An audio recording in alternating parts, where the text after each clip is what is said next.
ज्यावेळेस शेवटी गोरगरिबांचा कोणी आधार नसतं, सरकार नसतं, कोणी नसतं, त्यावेळेस न्यायदेवता हे गरिबांचा आधार असतं. हे मी वारंवार सांगितलेलं आहे.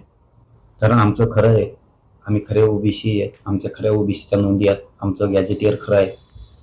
त्यामुळं न्यायदेवता आमच्याच बाजूनं करणार. कुणी किती विरोध केला तरी काहीच होऊ शकत नाही, कारण हा जे हैदराबादचा गॅजेटियरचा आधार घेऊन काढलेला आहे. आता जळणारे असतात त्याला नाविलाज. छगन भुजबळ सारखे जातीवादी लोक असतात ज्यांना मराठ्यांचं मोठं वाटत नाही. आणखीन त्यांनी काही हाताखाली पकडलेले आहेत, परळीकडचे, इकडचे, तिकडचे, काही नागपूरचे, असे काही पकडलेले आहेत त्यांनी की मराठ्यांचं वाटोळं व्हावं म्हणून. परंतु न्यायदेवता कोणाच्या म्हणण्यावर चालत नाही. न्यायदेवतेनं आधार दिलाय, मी आपल्याच माध्यमातून ऐकलंय त्याबद्दल